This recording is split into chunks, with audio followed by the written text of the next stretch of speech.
A combination of factors including rising interest rates, persistent inflation, and companies struggling with massive debt accumulated during a period of easy money has led to one of the busiest years for corporate bankruptcies in over a decade.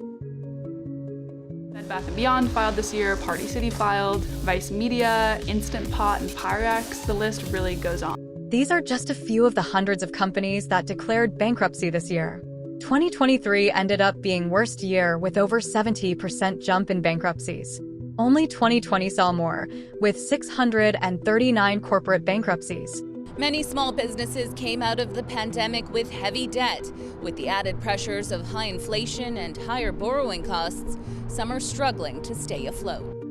Large companies with over $1 billion in assets have filed for bankruptcy at an accelerated rate in 2023, according to the consulting firm Cornerstone Research.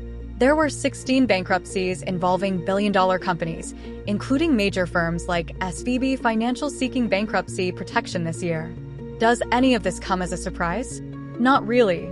The cost of capital is at its highest level in decades.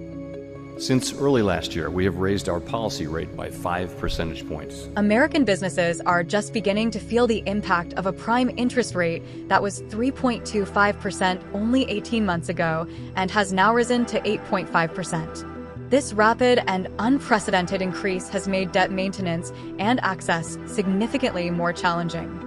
Alongside tightening credit, companies are also grappling with new issues such as the effects of climate change and workplace disruptions caused by artificial intelligence.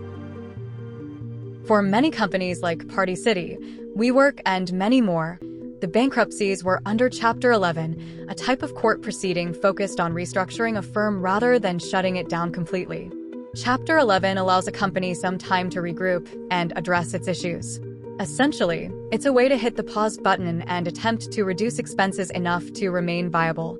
Several major companies and entire industries have undergone the Chapter 11 process. Nearly every airline in the U.S. has reorganized using Chapter 11. Airlines that we all fly on today, Delta, American, United, all of those airlines over the last 20 years have declared bankruptcy and gone through a restructuring. In 2009, General Motors did the same, reducing its debt and expenses to emerge as a profitable company. This approach is now considered the playbook for many companies today. The U.S. could experience a peak in defaults and bankruptcies by the end of 2024. The increase in corporate defaults during this period adds to the headwinds that could push the U.S. economy into a recession. Companies grappling with heavy debt burdens are already cutting their workforces as they strive to regain financial stability.